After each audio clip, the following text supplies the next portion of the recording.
अस्सलाम वालेकुम।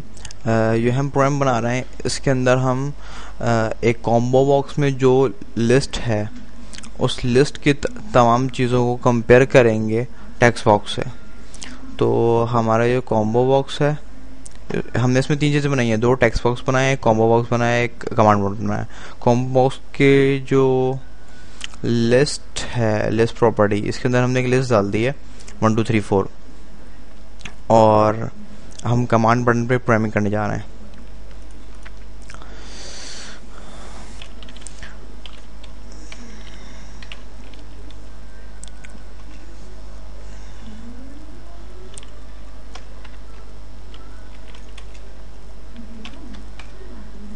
सबसे पहले हमने एक वेरिएबल ले लिया और टेक्स्ट की जो प्रॉपर्टी है टेक्स्ट वो हमने जो है वो ए के अंदर डाल दी है। equal to com1 dot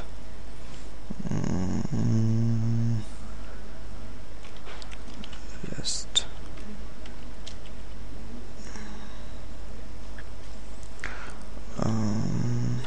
अब देखिए मैंने क्या प्रोग्राम बनाया।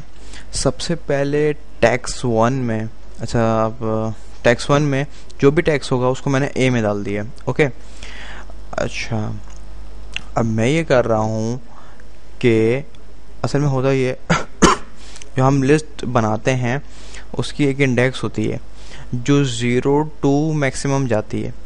ठीक है, यानी कि जो लिस्ट में नंबर 1 पे लिखा हुआ है वो कॉम्बो 1 डॉट लिस्ट की जो इंडेक्स है उसके 0 पे लिखा हुआ है। ठीक है, तो मुझे कॉम्बो 1 के तमाम इंडेक्स से कंपेयर कराना है मुझे। तो मेरे प्रोग्राम के अंदर मैंने आपको शुरू बताया कि लिस्ट के अंदर मैंने 4 आइटम डाले हैं, इसलिए 0 to 3 इस लिस्ट का इंडेक्स है।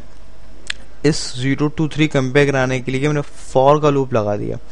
ठीक है, होता यह है कि अगर वैल्यू हमारी क्या पड़ी हुई है, ए में पड़ी हुई है, तो मैं उससे कह रहा हूं कि अगर कॉम्बो 1 की लिस्ट इंडेक्स बी में जो कि यहाँ से चल रही है बराबर है टैक्स 1 डॉट टैक्स के, तो उसकी वैल्यू डाल देगा टैक्स 2 डॉट टैक्स में। एक्चुअली प्रोग्राम ये क्या करता है, ये वाली जो लाइन है थोड़ी सी कंफ्यूजन पैदा करने वाली है। ये लाइन क्या करेगी कि टैक्स 2 में उसकी वैल्यू नहीं डालेगी मगर ये बता देगी कि ये वैल्यू इसके मुताबिक है या नहीं। अगर कॉम्बो 1 डॉट लिस्ट में जो इंडेक्स है यानी 0 इंडेक्स क्या है, जो हमारा पहला आइटम है, पहला आइटम बराबर होगा ए के, तो टैक्स 2 डॉट टैक्स में ट्रू लिख देगी। सही है, इस तरह अगर फिर दूसरा आइटम मैच करेगी, तीसरा, चौथा, अगर चारों में नहीं होगा तो ऑटोमेटिकली टैक्स 2 डॉट टैक्स में वैल्यू नहीं डालेगी, फॉल्स लिख देगी। अगर होगा तो ट्रू लिखेगी, अगर नहीं होगा तो फॉल्स लिखेगी। अच्छा, अब नीचे हमने क्या कंडीशन लगाई है, अगर टैक्स 2 डॉट टैक्स ट्रू हो गया तो हमने बी को 3 कर दिया ताकि फॉर का लूप खत्म हो जाए। वरना ये होता ही है कि अगर ये हम ट्रू ना हो तो अगली वैल्यू से मैच करता है, फिर हमेशा फॉल्स आंसर आएगा।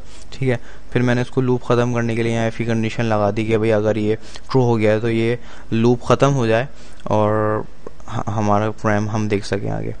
रन करते हैं इस प्रोग्राम को। ये हमारा कॉम्बो बॉक्स है। ठीक है, इसके अंदर ये 4 वैल्यू पड़ी हुई हैं। मैं टैक्स 1 में 1 लिख रहा हूँ और जब मैं कमांड 1 प्रेस करूँगा तो कंपेयर शुरू होगा और टैक्स 2 में रिजल्ट शो होगा। 1 है इसके अंदर, इसने ट्रू कह दिया, 2 है तब भी ट्रू। इस तरह अगर 5 नहीं है इसमें तो फॉल्स कहेगा, 4 है तो ट्रू कहेगा। इसी तरह अगर मैं फैजान लिख दूँ तो फॉल्स कहेगा। तो आप इस तरह कंपेयर, इजी और स्मॉल प्रोग्राम है, इसको अगर थोड़ा सा समझें। शुक्रिया, अस्सलाम वालेकुम।